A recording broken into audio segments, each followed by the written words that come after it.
It's Power Hour LSU. PHL, extra little bit of swag, an extra little bit of taste.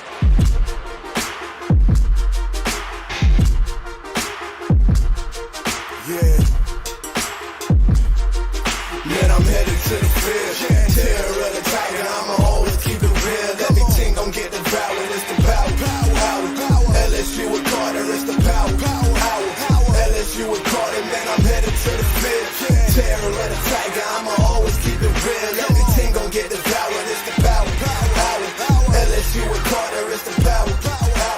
LSU with Carter, man, I'm headed to the A recruiting loaded Thursday night live stream. Mr. Blake Ruffino will be joining us a little bit later, all a part of the NoOffSeason.com network. Shout out to the NOPOD fam as well as the Shreveport Card Show this Saturday. Yes, Saturday, July 27th. Your boy will be there all day long, 735 American Way in Shreveport. If you wear a jersey, you get in free.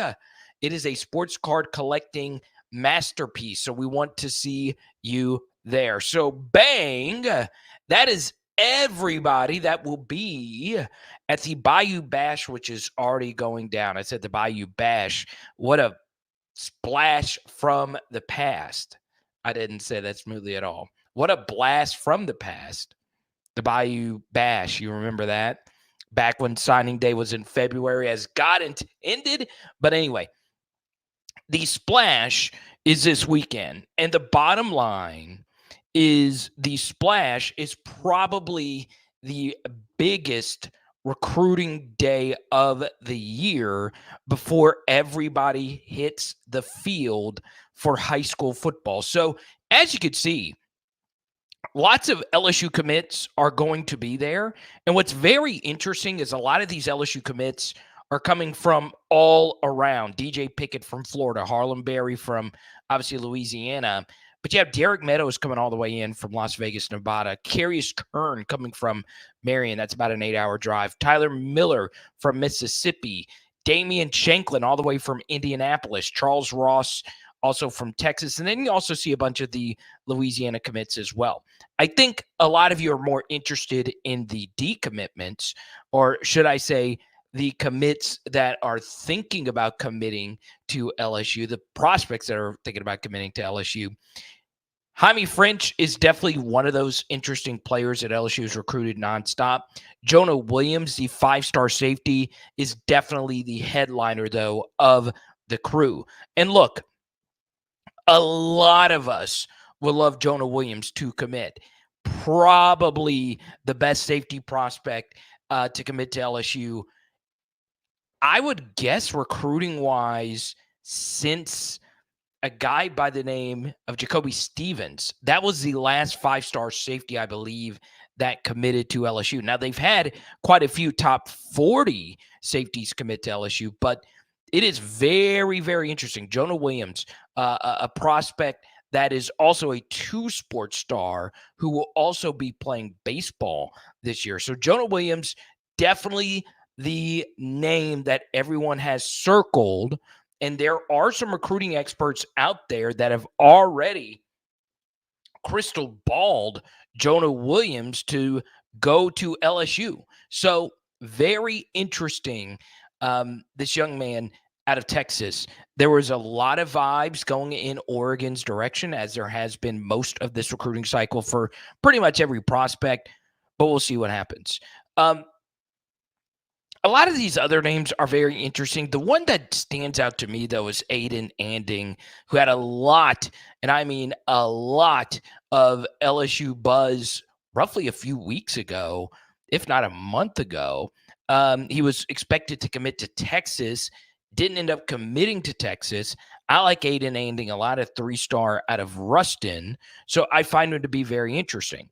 Now, there is one name that isn't there, and it is because of something very sad. Bryce Underwood had a high school teammate pass, or someone from his region pass, and he was actually a college football player. So Bryce will not be making the trip. That obviously would have been nice, considering Jaime French is, visiting. But still, you send your condolences out to Bryce Underwood. And then as far as the 2026s are concerned, Jakeem Stewart, definitely the biggest name. But I do find it interesting. Chris Henry Jr., his dad played in the NFL, and he is the number one offensive player in the class of 2026, and he is currently an Ohio State commit. As you can see, a bunch of other top elite prospects from 2026. And I think Bryson Martinez is definitely a name that you need to get to know. But definitely good to have them on campus. I think a lot of you, though, are more so focused on the 2025s. So a pretty loaded list, as you would normally expect from a recruiting weekend. Now, coming up, Blake Ruffino will break it all down for us. Jonah is probably taking that first-round baseball money. $6 million a year is hard to pass up. Here's my thing. And this drives me insane. This drives me absolutely insane. Why on God's green earth would athletes be so talented to play two? I mean, hell, I was barely talented to play any of them. But to be so good that you're that good makes me jealous because I had a 5-inch vertical leap. So obviously, all jokes aside, Jonah Williams is definitely, and I mean definitely, a player I'm very interested in. Now, part of the reason why I'm having Blake on tonight is he understands the baseball side of this way better than I do. So I don't know how that works exactly. Is it all one package deal? I know scholarship-wise, it's great that you can use up a scholarship in football.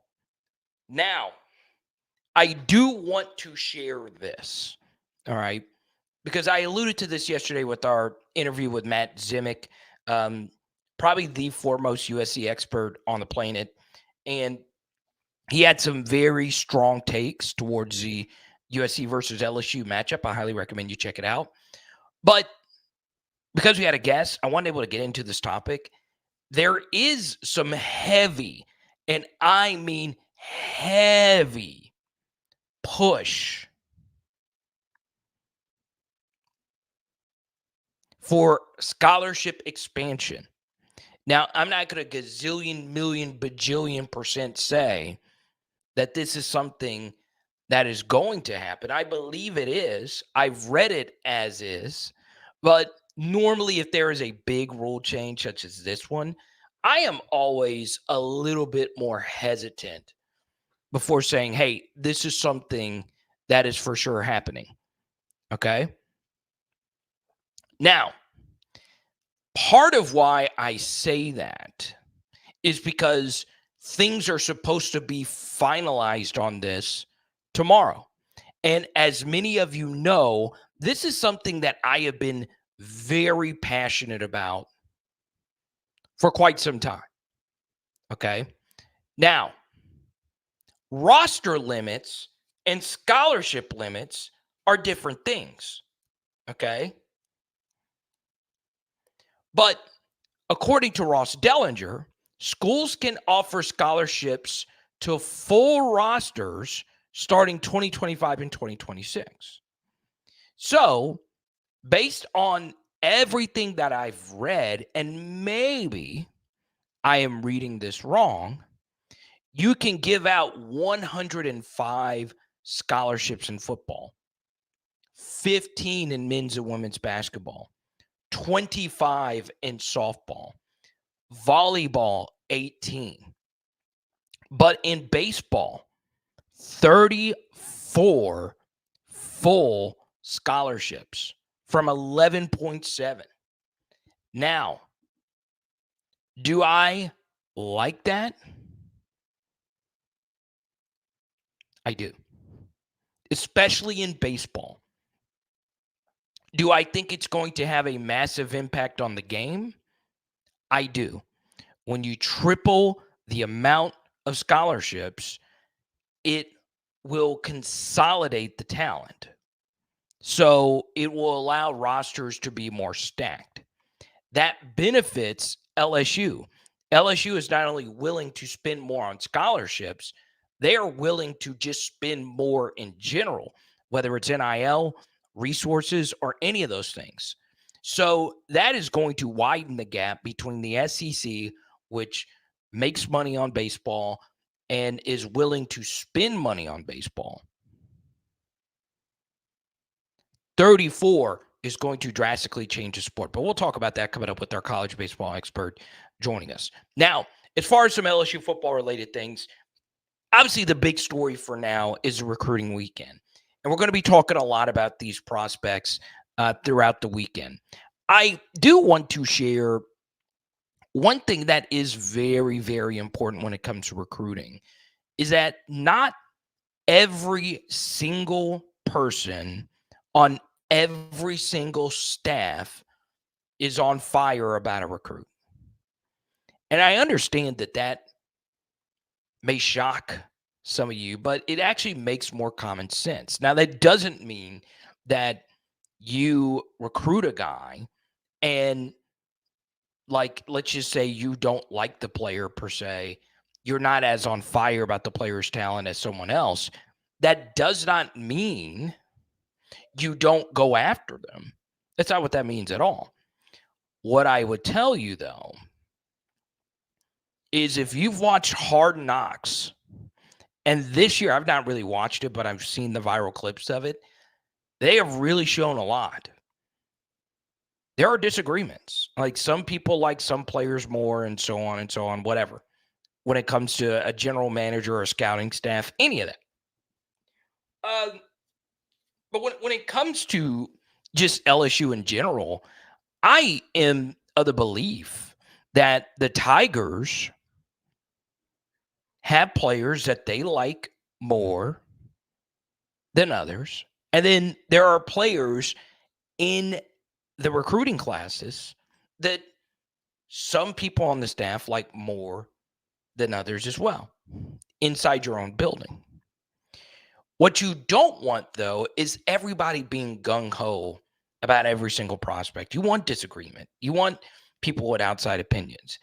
I think that has hurt some LSU coaching staffs in the past, saying something to please someone. You know, I think that's very important when it comes to recruiting. I understand there's a lot of focus on NIL and all of that, but there's still a massive football impact in terms of when you watch a player, do you believe that he fits what you are doing? And I say all of this because there is a brand new defensive staff, and the defense will look different next year. So it's very important to keep that in mind. It's very, very important. We say hi to Jared with our first super chat. Thank you so much. PJ, of course, hit the like button. This was something I did as a little birthday surprise for my neighbor. So a lot of you heard the story last week with the EA college football that my neighbors kicked my ass, and they really did. So today, one of them celebrated a birthday, my little friend named Zion, and I surprised him because they have always wanted to play video games on my stream. I surprised him with the chance to play on my stream. And as you saw, Zion is really freaking good at the game, but you guys boosted their self-esteem. They really freaking enjoyed being in front of all of you. So I really do appreciate everyone that showed up and showed out. It was definitely a lot of fun. But if you want to see me play the video game, check it out. It is a lot of fun. Okay. Shout out to Tyler, who right now, Tyler is touching my head. Pause. He's the one that made me this hat. Now, the next thing I want to get into is, I'm going to be doing more short form content. I'm not necessarily doing it to grow. I'm doing it to experiment. So I don't know if I'm actually going to post the shorts on YouTube. If I find something relevant, like really relevant, like there was a Garrett Nussmeier quote from Media Days that I posted, I'll post some shorts. But on TikTok and Instagram, I'll be releasing a short here pretty soon. And sometimes in life, you just got to be lucky. And one thing it's been pretty good for Brian Kelly is throughout his career, he has had some really good schedule luck fall in his favor. And the things I consider to be schedule luck is like first-year head coaches. There are a lot of first-year head coaches on the docket this year on LSU schedule. A lot. There is also a lot of potential fired coaches on this year's schedule. And I want to just point this out. I don't remember a year where LSU played 2 games versus interim coaches. And that very well could happen. And you could even see 3 games versus interim coaches this year. One being Arkansas. If Arkansas just comes out and they just suck, they'll have the buyout money now to get rid of Sam Pittman. If Florida comes out and struggles, like a lot of us expect them to, you could see Florida kick Billy Napier to the curb. And then you have Vanderbilt with Clark Lee, who had a very good year one for Vanderbilt standards. Their over-under was 2. They ended up winning 5. But then last year, Vanderbilt was terrible. And more than likely, Vanderbilt is going to be even worse this year. So you could see 3 interim coaches on LSU schedule this year. I would lean towards there being at least 1. And then on top of that, you have a first-year coach at UCLA, first-year head coach at Texas A&M, first-year head coach at Alabama. So taking out first-year coaches and guys that are really on the hot seat, how many coaches would you say on LSU schedule right now feels comfortable about their future at that school? Obviously, you would like to think Lincoln Riley's not going anywhere at the USC with what they're paying him and the contract that he has. But Shane Beamer, I don't know if I feel comfortable about that, but he'll still be the head coach when you play him. UCLA, this could be one of those one-year deals. Arkansas might be out. But really, there's only 4 to 5-ish coaches that you would feel comfortable is going to be the head coach of their school the next year. USC,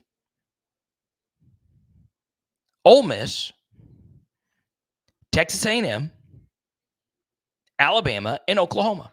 That's it. That's it. So that to me is very, very interesting.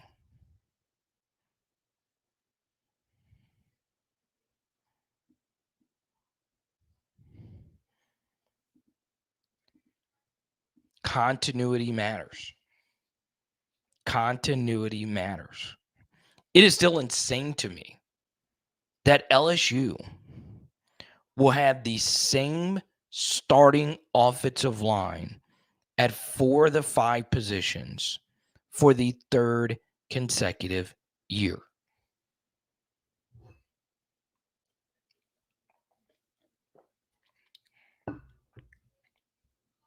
Now, there is one concern about the offensive line. We addressed it in our sleeper episode from earlier this week.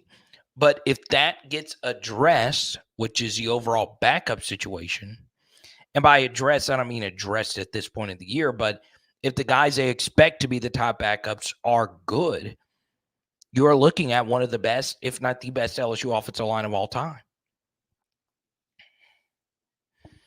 Uh-oh. The Master Blaster is here. What's good?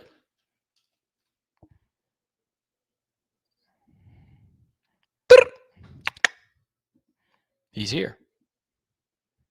Now let's take a few more before we get to a break and we get to our guest here this lovely evening. Make sure I'm not still getting a bunch of y'all asking if we're bringing back the Twitter stream. I'll probably do it on Sunday. I'll also come and give Elon my I don't know, what is it, $8.99 a month. I did not know that many people watched on Twitter. I find YouTube to be, and I know Elon's listing is going to nuke my Twitter algo. I find the YouTube experience being the absolute best. We say hi to Carson, our first super chatter of the evening. Carson, thank you so much. I really appreciate your support. And by the way, if we get to 50 in super, we're already basically halfway there. What are we giving out? I'll give out a U.S. Army Bowl autograph card. So there you go. Actually, I kind of feel like giving out a Jamar Chase card. I don't know exactly why. Good vibes for him to get his new contract. So if we get to 50 in supers, I'll give out a Jamar Chase card tonight. Okay? So freaking excited for Saturday, seeing all you guys. Lance, what's good? Good to see you on the face base. So there you go.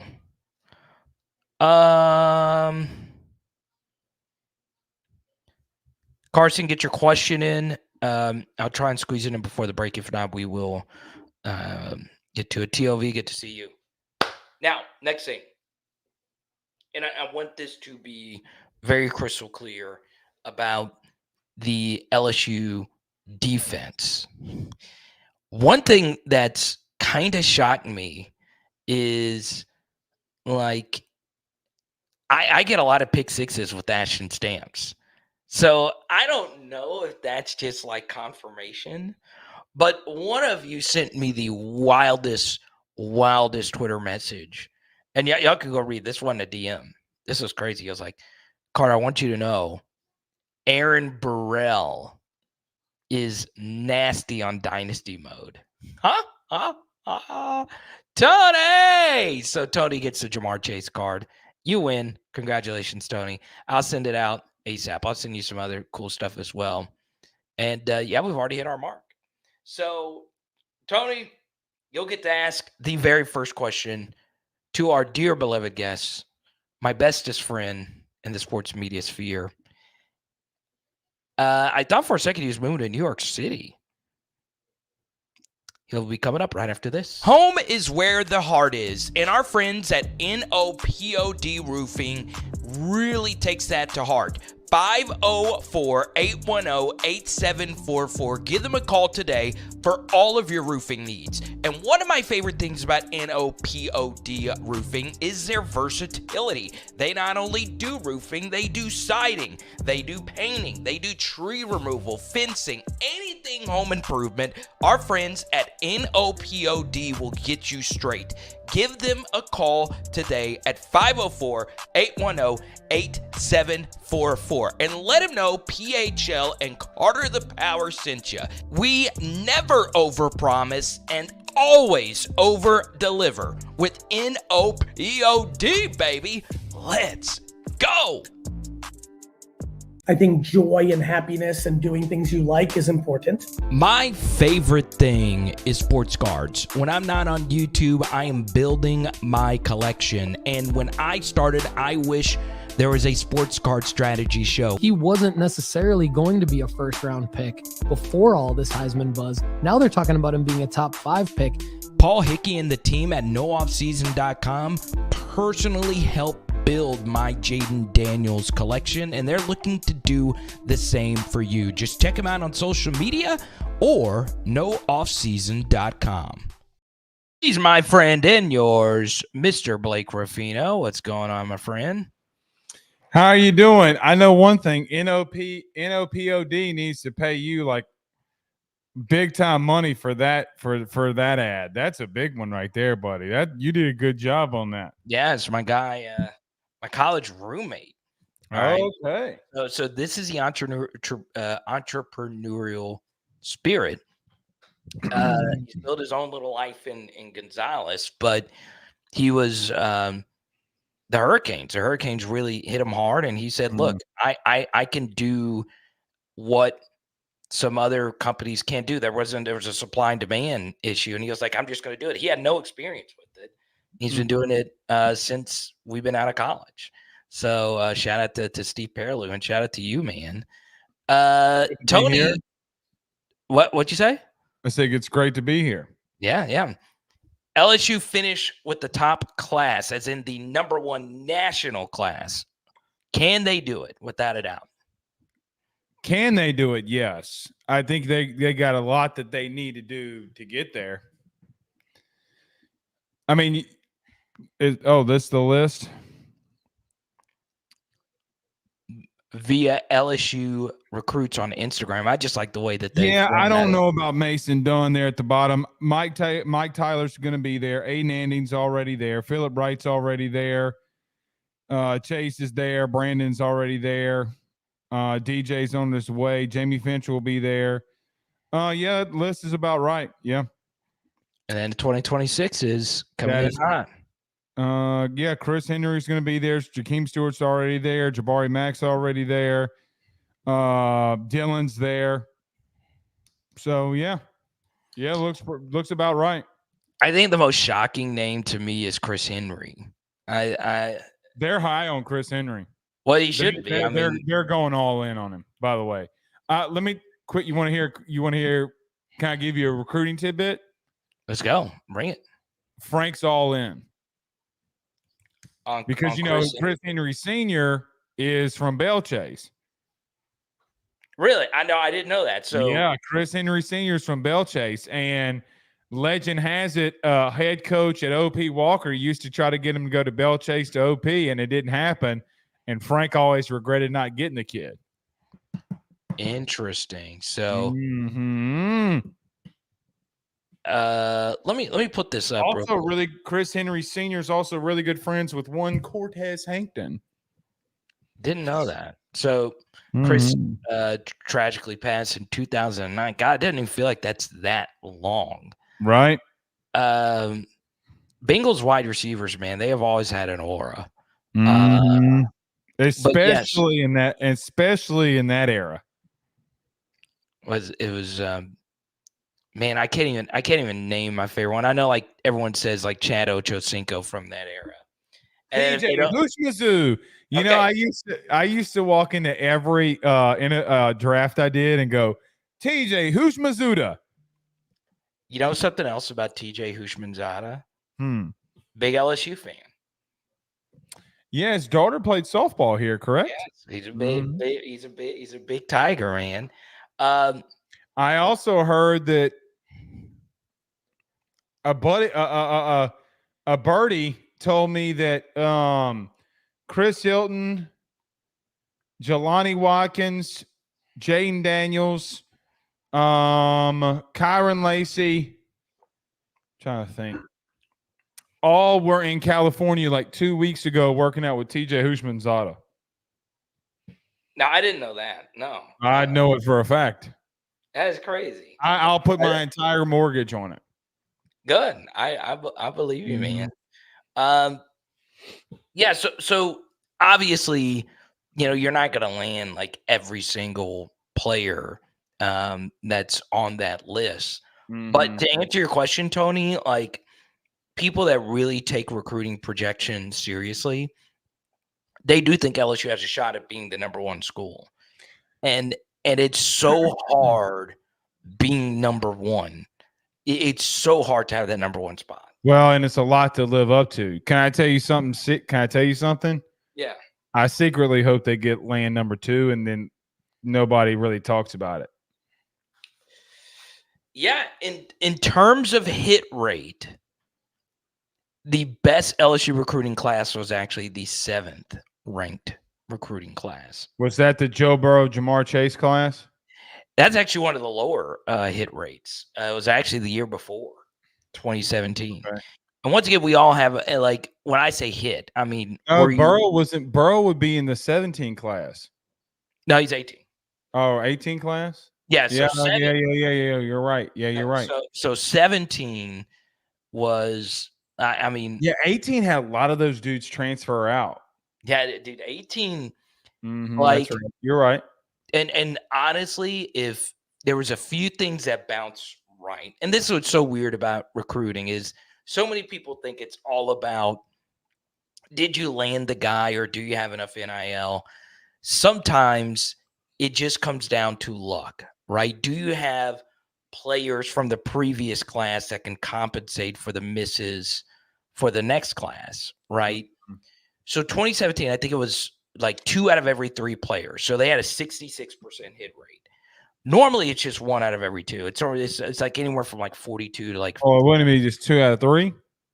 Yeah, 2017 was 2 out of 3. And you got to factor in that one of those guys never even gave it a shot. Seth Stewart out of West Virginia. He just quit. Do you really even add him into that? Yes, because especially then, because that took up one of your 25 slots. Okay. So. Well, remember by that time, they didn't technically had 25. Remember, it was based off of what you did the year before. Remember? Okay. Yes. Right. True. Like, so if you got like 23, then you could have had 27 or 28, however my math works there. But still, now, like, if you want to sign 50 high school guys, you can. There's that does not really have. Well, to the point of there being 105 scholarships, which got passed this week. I don't know if you don't start seeing classes like 35. So here's the question, Carter, that I have going into college football now. Yeah.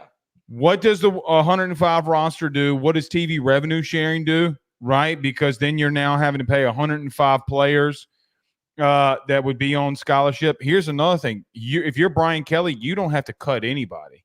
You don't have to all those kids that you process this year come August of 2025 will not have to, like, they're going to be here, right? And so you know what happens in that, and I talked about this at great length last night. I'm going to use this young man because his name's going to be talked about all weekend. Because you're going to 105, you can offer Aiden Anding 4 months ago. Because even if you want to see him, why aren't you going to take a risk on somebody, right? Like, why aren't you going – I mean, offering a kid Layton State means nothing anymore now because you're saying you got to get to 85, you got to get premier talent. No, you can develop a kid now. It kills G5s, it kills mid-majors, but the NCAA and nobody makes money from them. So, like, as much as we all say we want them to be great. No, you don't. Because, Carter, think about this. What if I told you that next season you could add 20 more players than what you have right now? Imagine adding 2 more running backs. Imagine having 2 more offensive linemen. Imagine having 2 more wide receivers.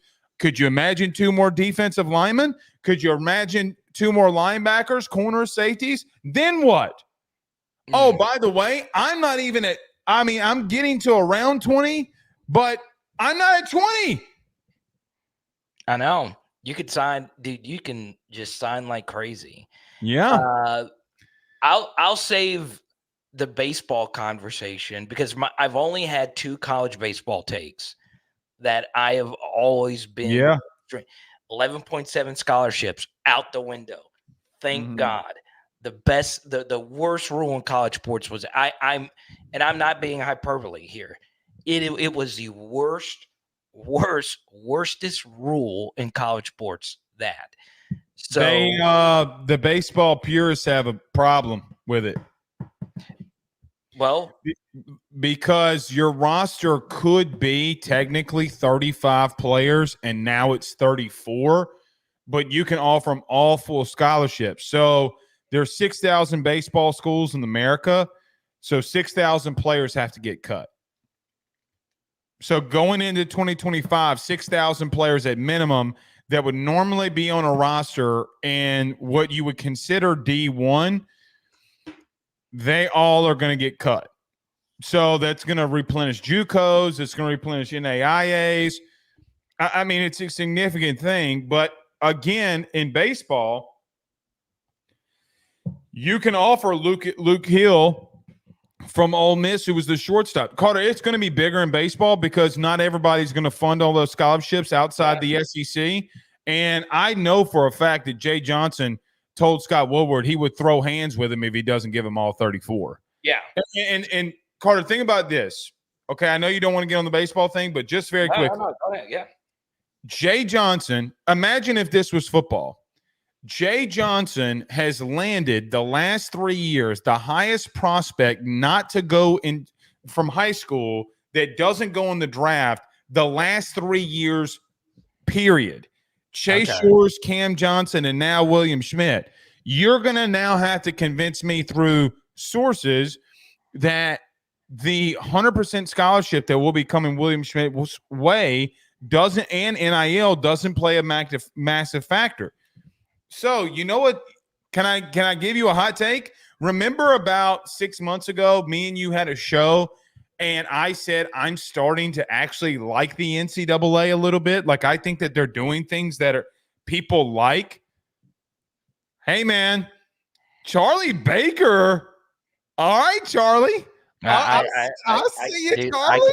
I can't trash him, man. I also think now, he was forced to do it. But he's the one that came up with the proposal. So it's still his proposal that got passed, will get passed tomorrow. So I'm just like, dude, Charlie Baker, the man that we needed, the politician we needed. You know, he's the JFK of the NCAA. Too soon? Don't need to get political? Okay. Wait, the JFK. JFK changed more laws and regulations in the first 6 months of his tenure. Since you're not afraid of dark humor, I was like, where were you gonna say? Were you gonna say mind blowing? Mind-blowingly good. That's what I was trying to. I was trying to get the punchline. But yeah, before we get you to answer Zach's super chat here, I also think the baseball purists are going to hate that. Jeezy might be right. It might have been 40. I thought it was 35. But regardless. No, I mean, it adds to your point. Yeah, it adds to my point. So, thank you, Jeezy. So this is what's interesting to me is a few baseball purists are going to hate that the stronger schools gain such a massive advantage. But my retort to that is, yes, I love the fact, like, I become such a huge college baseball nerd in the postseason. It is my favorite college postseason sport. And I'm not just saying it just to say I watch every freaking pitch of the regionals and super regionals. And this week, when I heard Mike Rooney says he wants a regional expansion, I was like, Mike Rooney, you know way more about baseball. Your opinion should matter more than me, but don't change these regionals, man. The freaking you'll just get more baseball, more high intense baseball. I mean, so you wouldn't mind a 32 regional? I don't know about 32. I think that's a bit much because 32 times 4. You know, but they know what they're doing.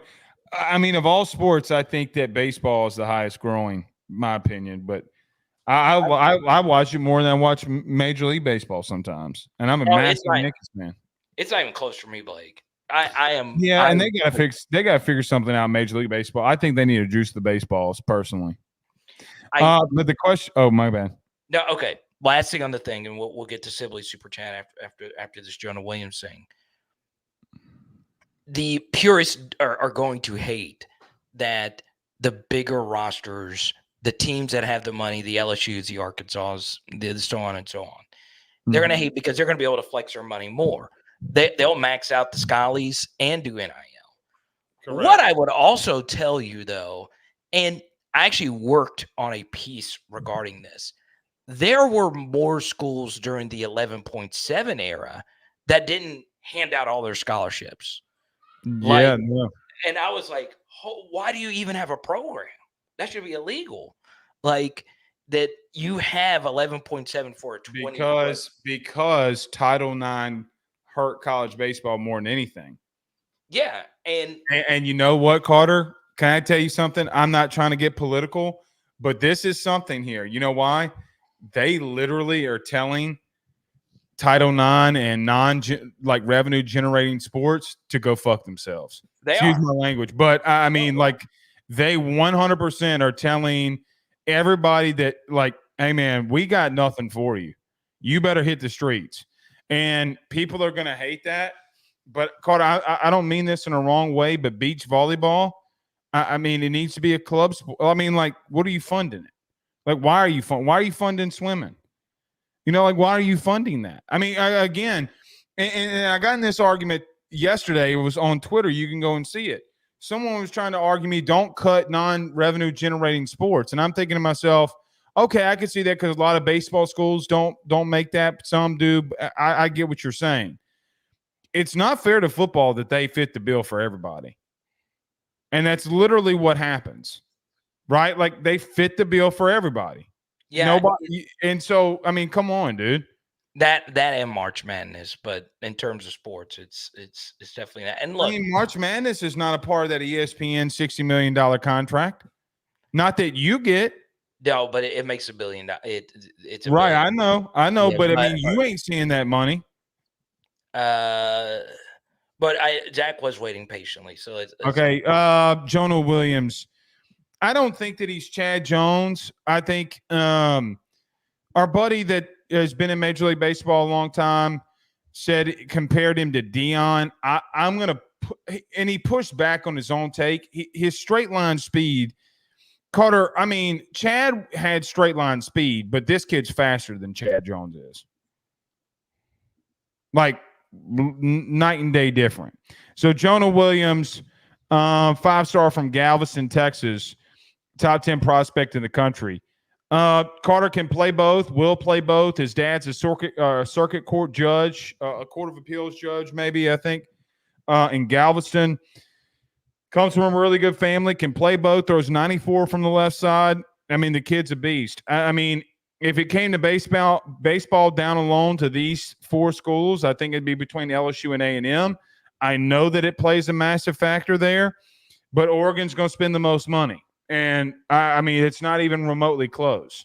So, look, Oklahoma too. I mean, Oklahoma, Skip Johnson at baseball, the only reason that they're in it the way that they are, Clayton Kershaw's pitching coach is, or the guy that he goes and works out with, is the head coach for baseball at Oklahoma, and they're both left-handed pitchers. So, okay, well, yeah, very, very baseball heavy here outside of Oregon that's got the most money. So, look, I think LSU does sit in a very good spot. He'll be here this weekend.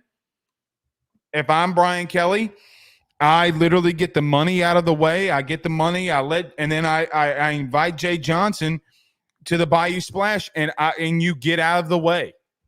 I mean, if you want to be real, you invite Jay Johnson to the Bayou Splash, and you literally leave. Okay. You talk to Jonah Williams, but you let Jay Johnson and his staff take care of it, because Jay won't. If Jay's got the money, he ain't walking. Okay. It ain't gonna happen. But I think a lot of viewers, and I can't have an opinion on this, but you can. A lot of viewers are worried that you might have a Zach Lee situation here, where he never plays. No, I don't think so. He would have. Now, it could happen if he goes in the top 5 to 10 picks. Yeah, that can definitely happen. Carter, the kid really wants to play play football. Really, really, really wants to play football. By the way, he comes from a shoot load of money. They ain't worried about money. The only way that A&M, LSU, and Oklahoma are in there is because that they come from money. If it's about the money, he's going to Oregon. Bottom line. They're offering the most. So, well, I mean, it is what it is.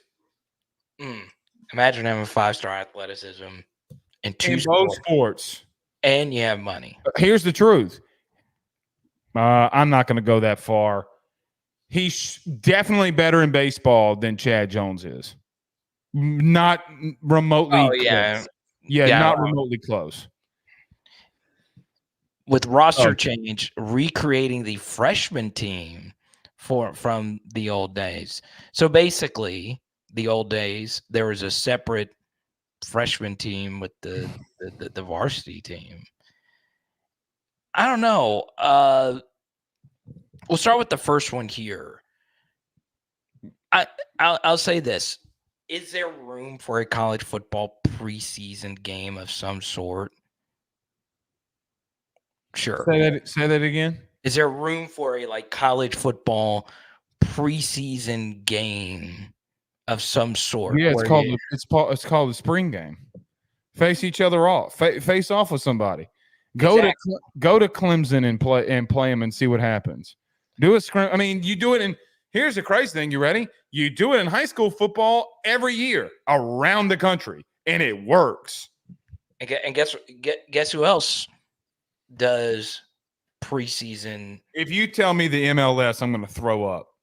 No, the NFL does. They haven't. Well, yeah, but they don't really do it. But if you had one game and you could scrimmage like Clemson, you can get 2 drives with your first team. There's so many different things you can do. The preseason, it's so close to the season. Why risk getting hurt at all? Yeah, I would love a game during the spring game, but I'm trying to, and I get what Sibley's saying here. I'm trying to think of a way you can do what he's talking about, like a freshman. I don't think you can do that now. I don't think you can. I mean, the game has changed so much. He ain't Mo Hampton, Pegasus. He's not Mo Hampton. He's a better overall athlete than Mo Hampton was. In the chat. Second, why is there so much hate for Texas? Carter, they're the cockiest human beings on the face of the planet. Carter, you know people in Texas, do you not? You're in Arkansas. So I'm assuming you see people from Texas a lot more than I do. Yeah, well, yeah, I know people that work in the athletic department, or I have known people that. Well, yeah, I do too, and he's still petty.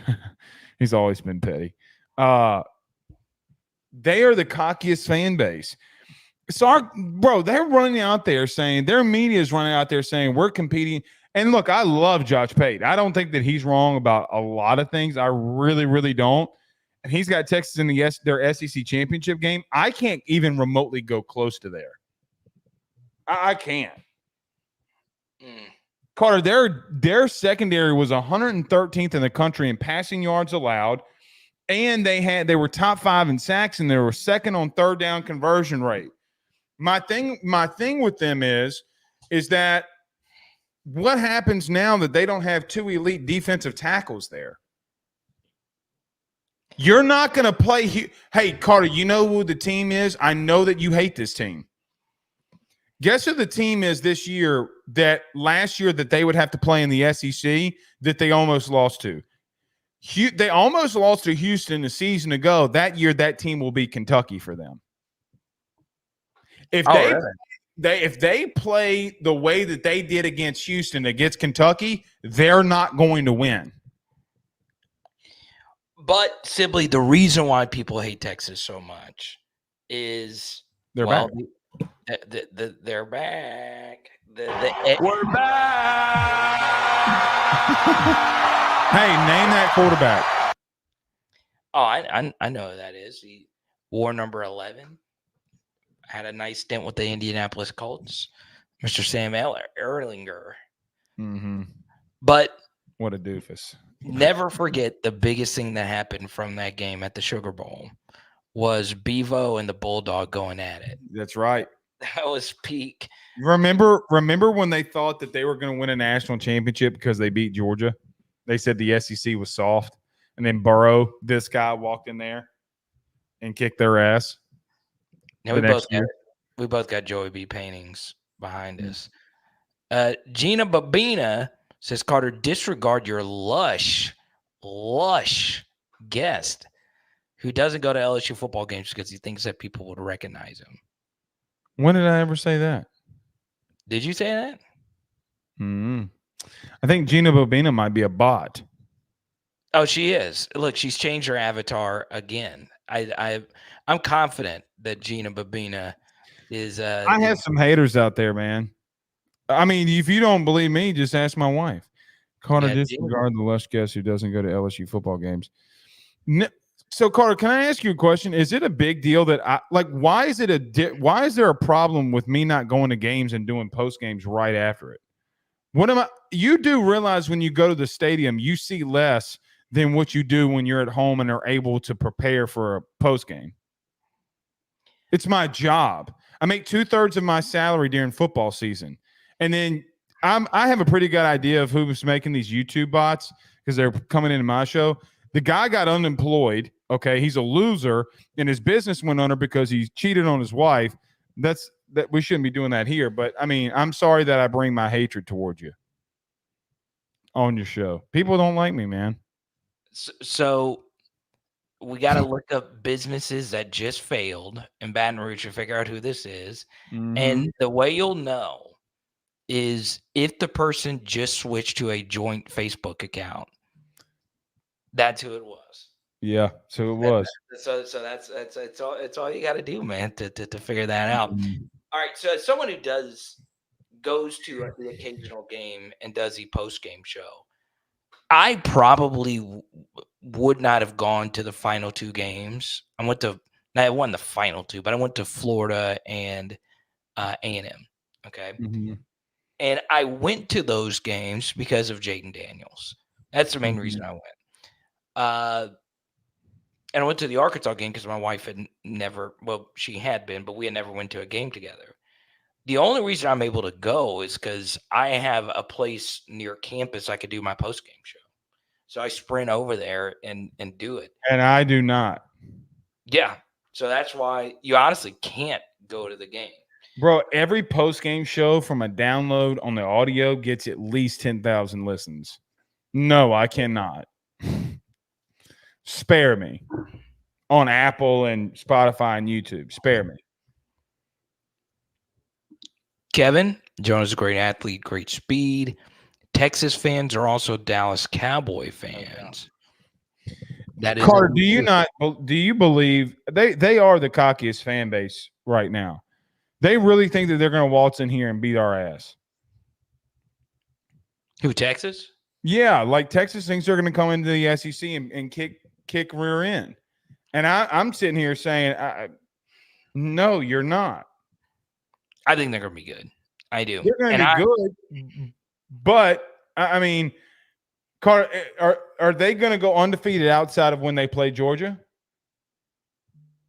No. Here.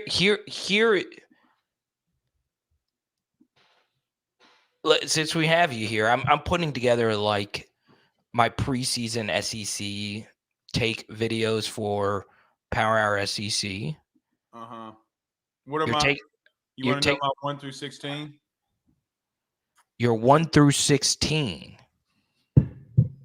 Okay. All right, let me write this down. I'd have to. This is on the fly, so I have the ability. Don't do it on the fly. You don't have to do it on the fly. Let me ask you this: to not have you have to write all these names down. What is your boldest SEC take?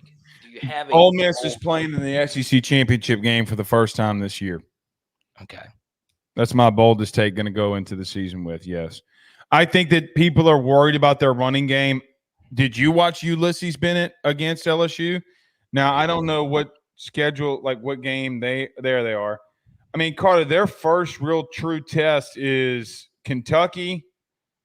Then they go at South Carolina, then at LSU. You know how you are on those back-to-back road games. Oklahoma, a bye week before Oklahoma. They got Arkansas, Georgia. I mean, Carter, at worst, they're 10-2. I think they're going to beat Florida. Beat Mississippi State. I think they beat Kentucky. I mean, I think the two toughest games are Georgia and LSU, if I'm being honest. And I mean, Oklahoma too. I can't scoff at them either. Yeah. So when I did my Ole Miss schedule evaluation, LSU got very lucky getting them where they got them. That's a very good spot for LSU and not a great spot for Ole Miss. But I do think there is so much extra equity with your schedule when the back end features coaches that are on hot seats. So Ole Miss could be playing an interim head coach at Arkansas. Ole Miss could be playing an interim head coach at Florida. Same thing for LSU. You get the two hottest seats in the SEC, which are probably those two seats. You get Arkansas and Florida later in the year. LSU and Ole Miss could be playing both of those teams with an interim coach. Could be. And then the only break that, and Ole Miss didn't get a whole lot of breaks, but one thing that didn't break their way and has been a huge benefit for the Lane tenure is the Vanderbilt game. So Ole Miss doesn't get Vanderbilt anymore, which was their permanent cross-division rival, and a very underrated reason why Ole Miss was so successful under Lane. Put that back up. Oh, you want me to put the? Yeah, if you don't mind. Yeah, got it. Auburn. Golly. I would be doing you a disservice. I went through all 16. I can give you my top 6. I can give you my top 6 though. All right, let's hear it.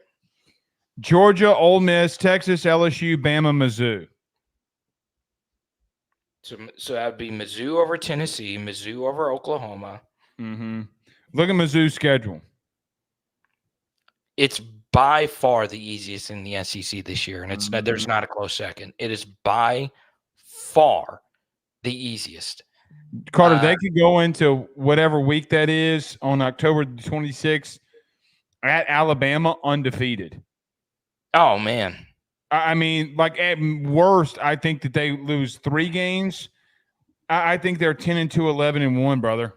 And you want to hear another hot take? I don't know if they're not in the SEC championship game. I mean, Carter, that schedule is for them. They can win 11 of those games, man. Yeah. I mean, they're near mortal lock to be 4-0 to start the year. Also, one other thing that Missouri got, okay, LSU, I went through and I ranked all the schedule difficulties, and I'm not going to release them just yet. My the kid I was playing on video games earlier almost showed everyone. Something else about Missouri, they not only get this schedule for this year, they get it for 2025. Okay. So back-to-back years they could do this. Yes. So back-to-back years, no Texas. Back-to-back years, no Georgia. Back-to-back years, no Tennessee. And back-to-back years, no LSU. No LSU as well. One other thing, and this blew my mind on top of Missouri having a soft schedule.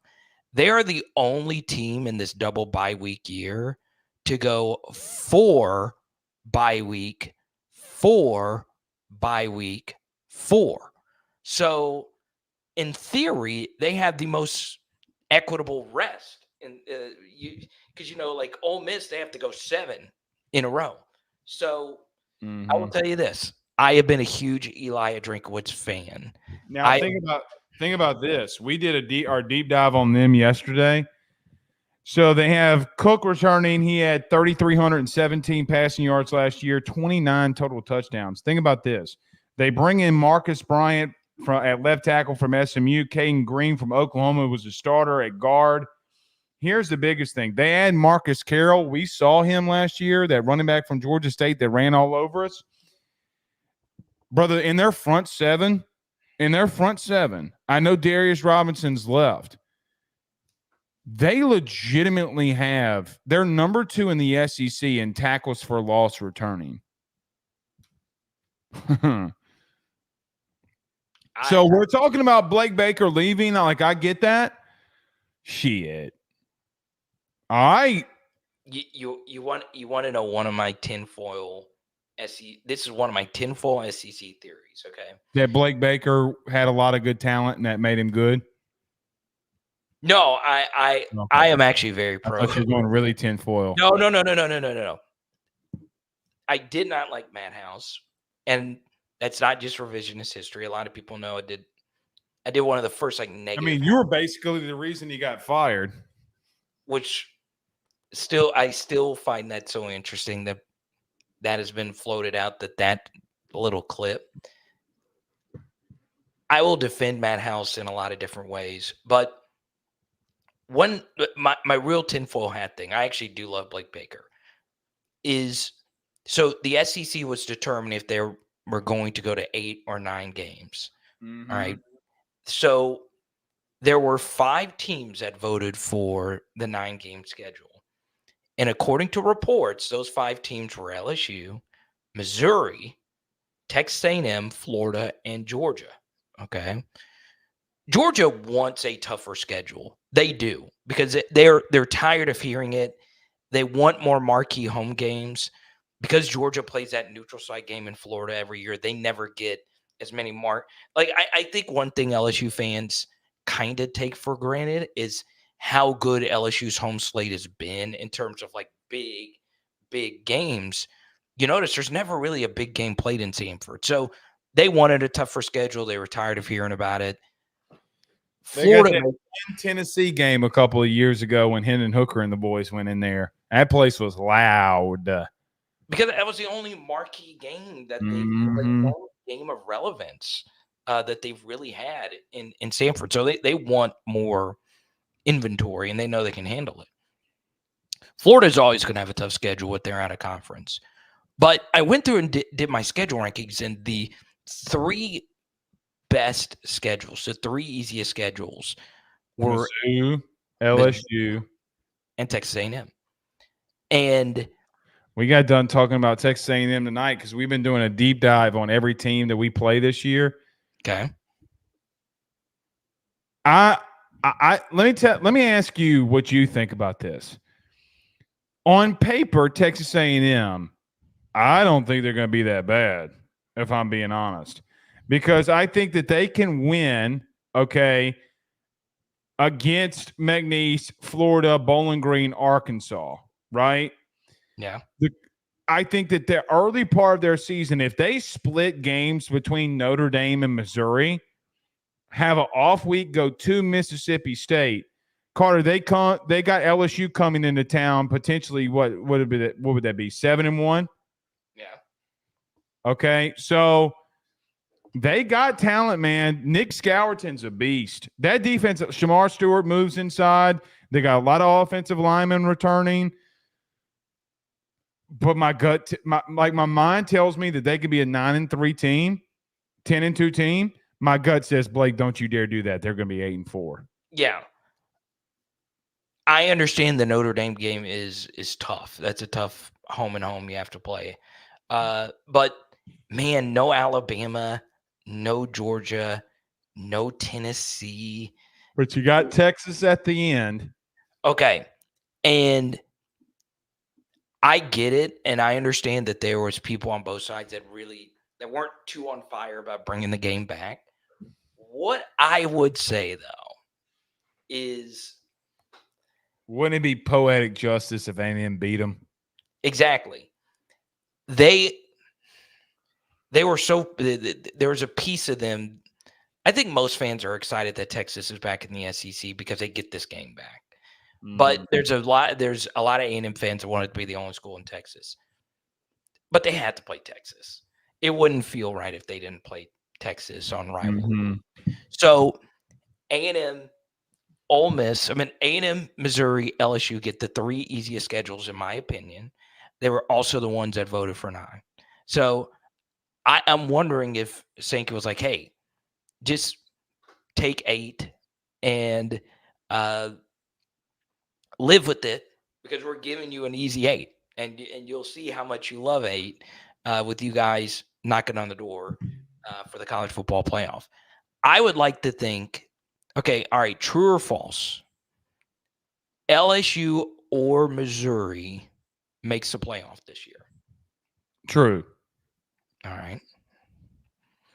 True or false? SEC gets 5 teams into the inaugural playoff. I'll go false. Okay. So if you think LSU or Missouri, if you think about the Big Ten alone, like for example, like let's say the SEC gets 4 in, okay. You have the Big 12 that will get at least 1, the ACC that will get at least 1, okay. the group of 5 that automatically gets one, and you're probably going to get 3 Big Ten teams in there. Right. And I'm not even counting, like, Carter, what if there's a possibility you get 2 ACC teams in there? You know, like, what is Florida State? What is Miami? By the way, I got Miami going to the playoff. I got them winning the ACC. Oh, God. The Fighting Cam Mords. Are you kidding me? Carter, you know on their offense and defensive line, they have 8 total five-star prospects. Do you think Cam Ward's good? Do you think he's pretty good? If he reduces the turnovers, yes. One Think about that Washington game. Remember the Washington game last year? I will in just a moment. Yes. Okay, go ask mommy. Daddy's working. Wait, no. I heard your dad. I heard your son saying he's hungry. Uh-huh. Well, you can't. I don't want to be known as a channel that. No. He's got to learn a lesson. He's got to learn a lesson. No, sir. Well, what's the lesson? If you better eat when it's time to eat. Oh, he didn't eat when it was time to eat? No, he played around. So he going to learn a lesson. He's But not going to go hungry. I'm going to defend Ben, though. His mother will get him something. No, what was the meal, though? Pizza. Oh, well, Ben, time out. Mm-hmm. I mean, come on. I mean, He makes LGZ in the chat throw batting practice to him when he comes over. Oh, so you and LGZ are boys. I didn't know that. Yeah. Mm-hmm. I didn't know that. When he comes over, if you lived close to here, you'd be able to come over here Saturday too. By the way, I have perfected how to make steaks. There is no steak better in the country than the one that I will make on Saturday. I had one today, and my wife bought me these metal, what they call steak plates. You know how, like, when your fajitas come out on? Oh, oh my God. Hold on. Listen to me. Listen to this. Hold on. Before you judge, listen. They have a little a little thing in there where it's got where you can, like, you know, on a steak, when you're done with it, you put butter on it, let it melt. So when the butter melts, they have a little contraption where you can cut your steak and dip your melted butter right in the pan, right in the sheet pan. It is the most incredible Father's Day gift I've ever gotten. I have perfected the best steak. Perfected it.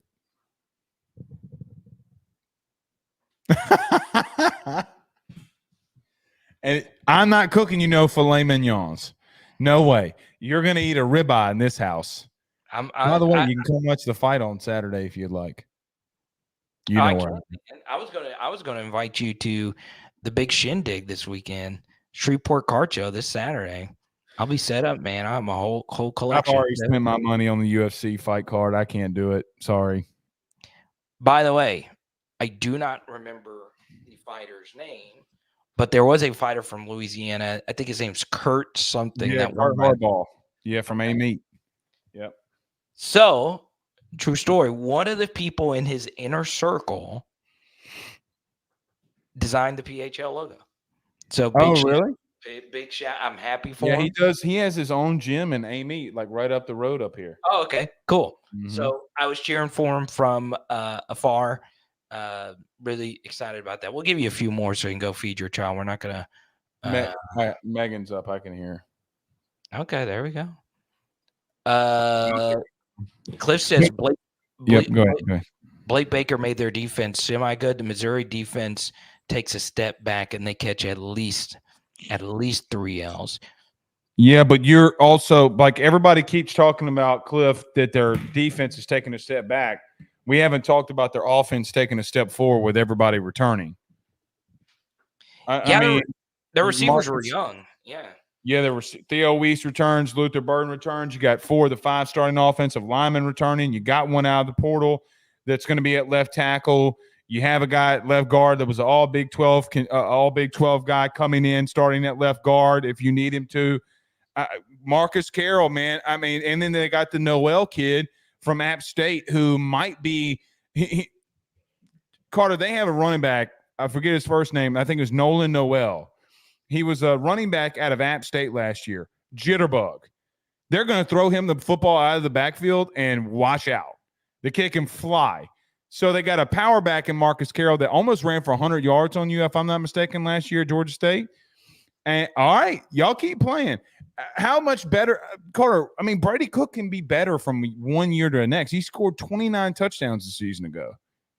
Yeah, I mean, I will blindly bet Missouri's over until it doesn't cash for me. So maybe that's just me being too confident in Elijah Drinkowitz. One thing I like about Elijah Drinkowitz, I understand like he looks kind of like a nerd, but I just He is a nerd. He is a nerd. But I will say this, okay? The way he ruthlessly ran up the score on Arkansas lets me know that he has some asshole in him. And what he did to Tennessee, remember what he did to Heupel? Oh, what did remember when he ran up to Heupel at the end of last year and was like, I forget what he said, but he like was talking shit to him? Yeah, no, that wouldn't shock me. I don't. And I did it. Go pull up the video. I need to. I did that was actually the most watched film study I did on any channel last year. Tennessee fans love the film stuff. And that's where I became a big fan of Blake Baker. That scheme and that game plan. Yeah, they shut them down, buddy.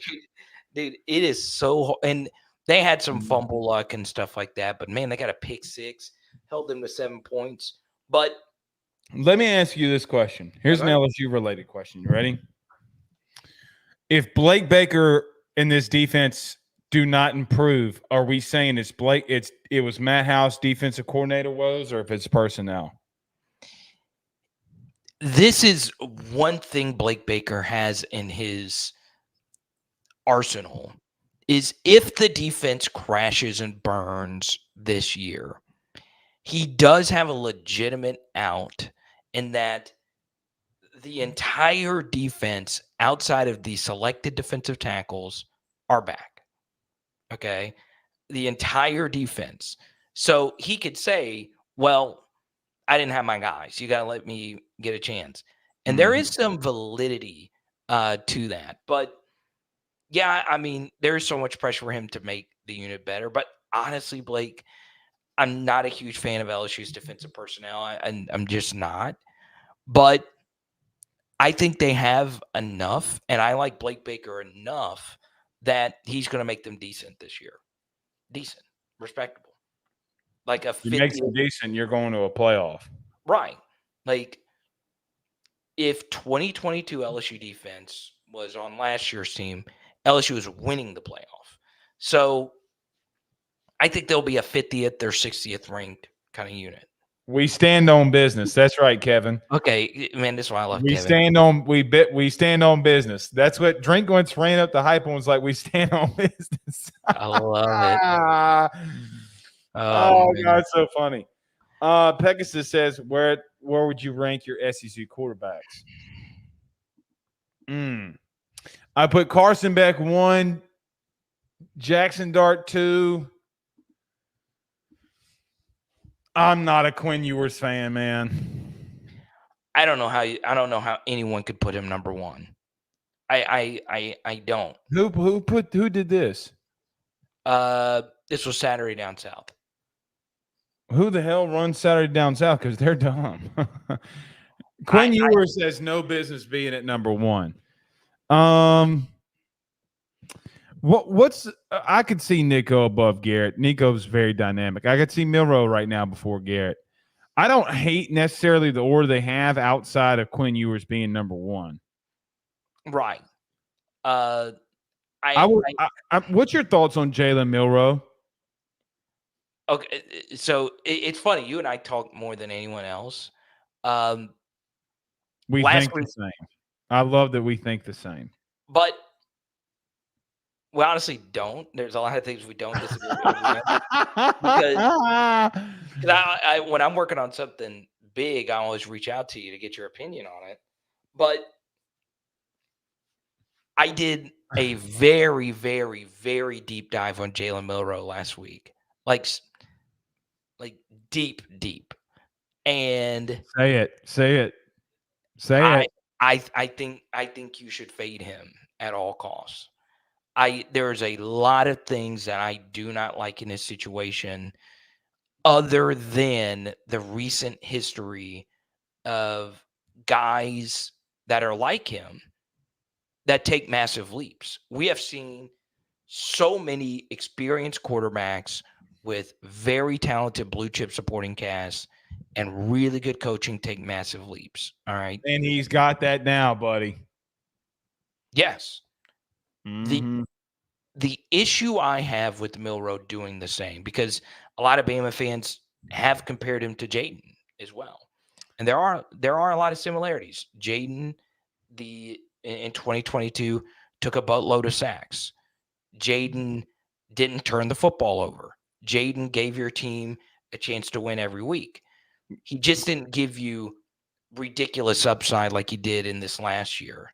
Milroe was the same way. He wasn't a high upside quarterback. He was a high floor quarterback. Didn't turn the football over. Made a lot of plays with his legs. Kept you in a lot of football. Won him the SEC. I could make the argument, though. He had 4 straight passes to win them the SEC championship game. He took over the SEC championship game late and beat Georgia off of it. Oh, I agree with you that, yes, that he had some very difficult moments, did some very bad things as a first-year starter.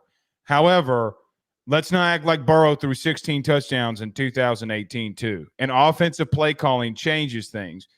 Secondly, Carter, I'm going to say this. He outperformed Carson Beck in that SEC championship game.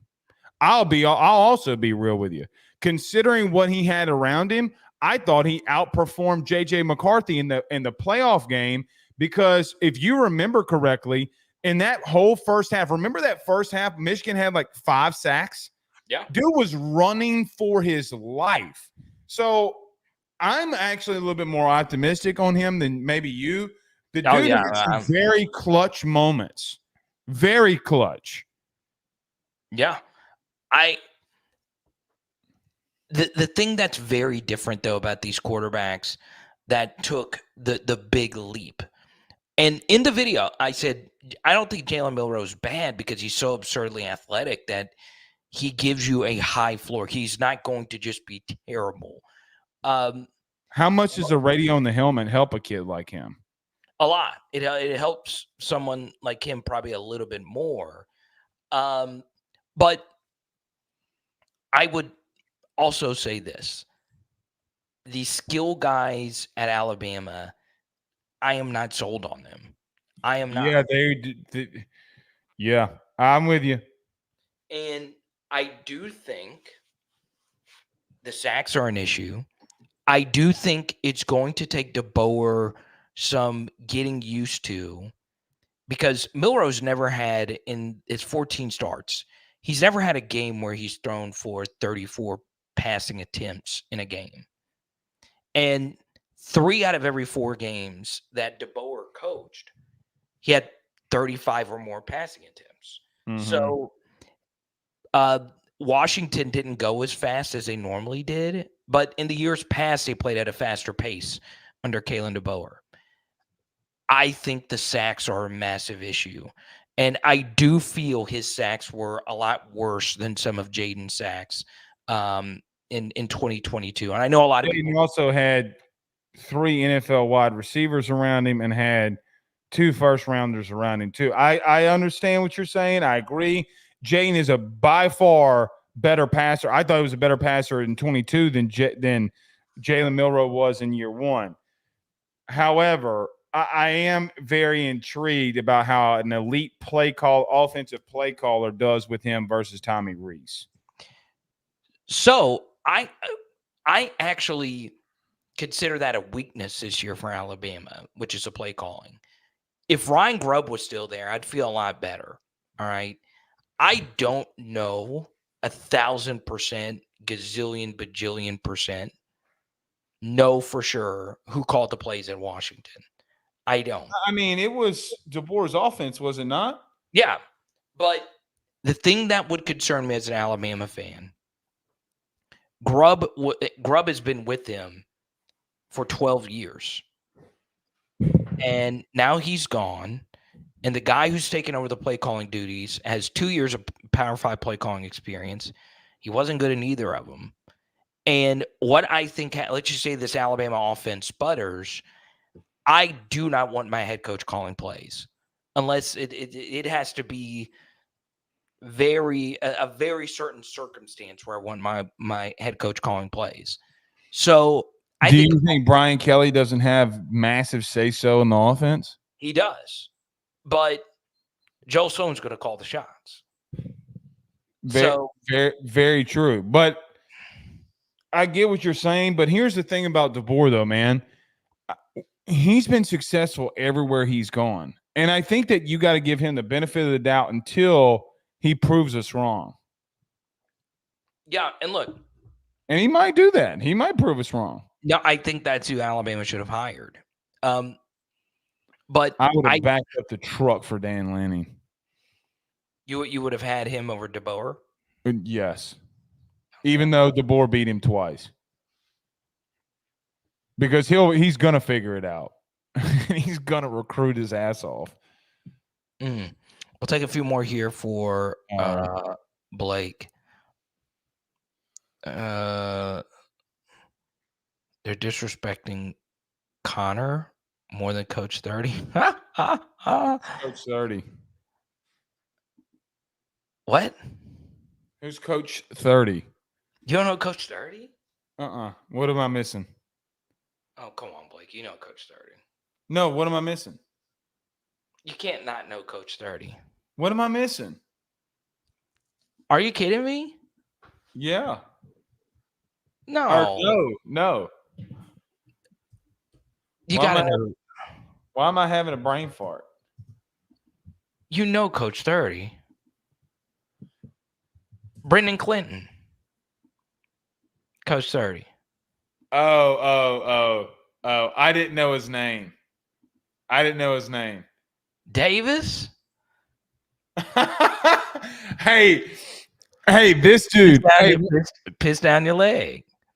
Hey, can I ask you a question? Have you seen the one that he did of the NBA Finals? Did you see that one that he did? No. The NBA Finals? So he's talking about the Mavs, and they're talking about how the season went, and they were like, hey, where's Kyrie at? And then he cuts to a scene of the Joe Rogan Experience, and he dresses up as Joe Rogan. Oh, I did not see this. That shit was so funny. He sounds just like Rogan. He goes, wow. Let's go 30. Dude, he makes fun of Kyrie. It's the funniest shit ever. Yeah, I know what you're talking about. All right. Well, it is time for you to get some beauty rest. You got to tag me in a tweet this weekend when you post the steak. Oh, I do. I already made one, but I'm making more this weekend. That's what I'm saying. When you actually... Yeah, you have no idea. You think you know steak game? You have no idea. I just perfected it. You salt... I already know what you do. You salt and pepper, steak seasoning, 3 minutes on one side, 2 minutes on the other. Wham, bam, thank you, ma'am. 30 minutes on one side and 2 minutes on the other. I said 3 minutes on one side, 2 minutes on the other. No.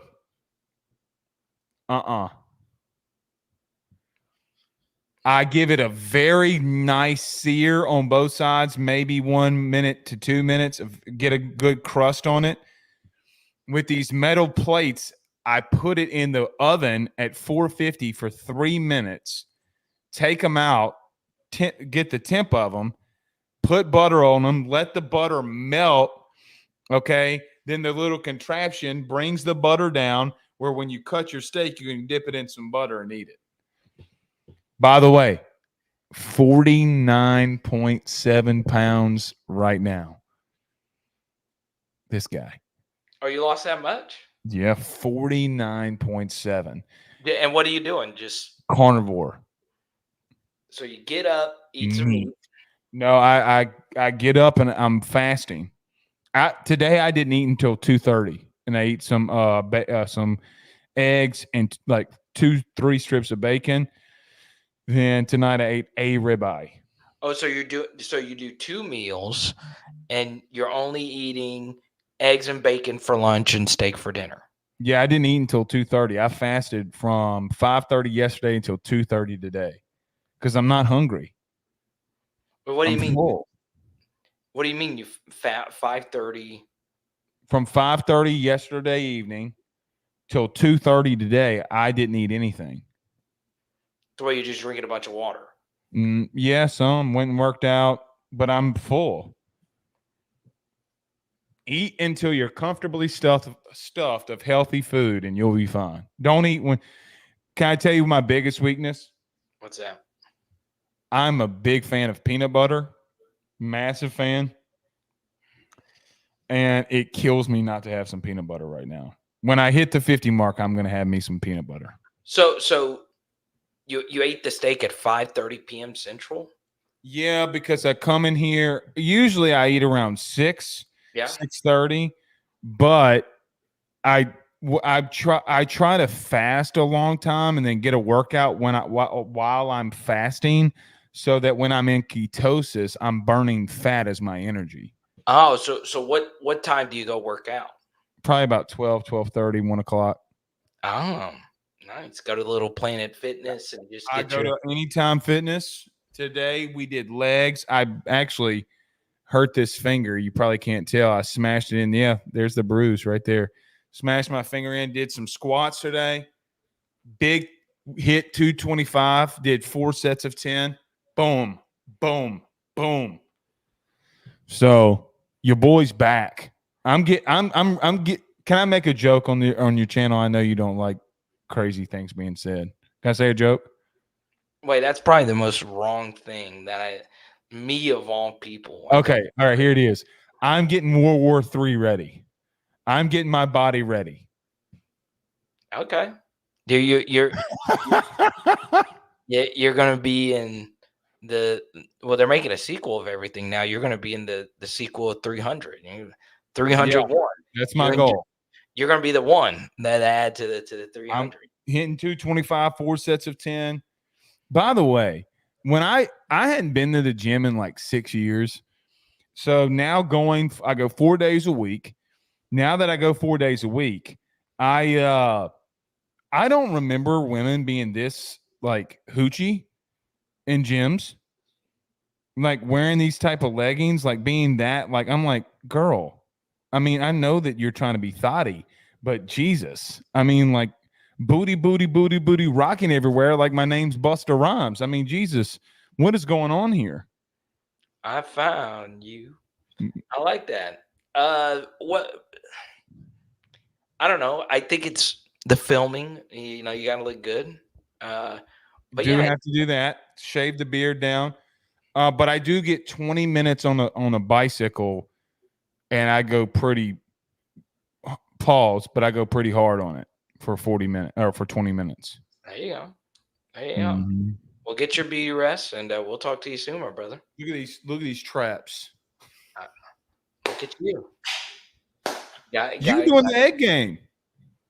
Yeah, I do eggs and sausage. I've lost some weight, but then I got taken out to lunch and I had a shrimp po' boy and fries. So I've been just, and I ate that, and I got that again. Carter, you got to have discipline. I was like, I've not had a shrimp po' boy in a while. It was fire, and I was like, okay. If you can't have discipline, how can we expect the young men that we talk about on a religious basis to have discipline? That's true. I mean, then again, those young men have nutritionists. Yeah. I don't. Yeah. You can be your own nutritionist. All right. See you. See you, bud. Every Monday, I'm on with him, Blake Ruffino. Give him a follow. AYS. We'll take a few more. Once again, our top super chatter of the evening. Sibley and Tony tied coming in hot. Rome, Carson, J-Red. Thank you guys so much. Jared says, I put on 25 pounds since my neck disc blew out. Yeah, you can't really move. I had a family member have that same surgery. I talk to Jared all the time, and he talked about this.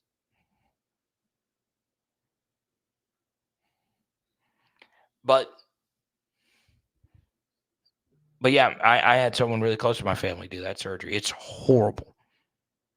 I don't know what Blake's talking about.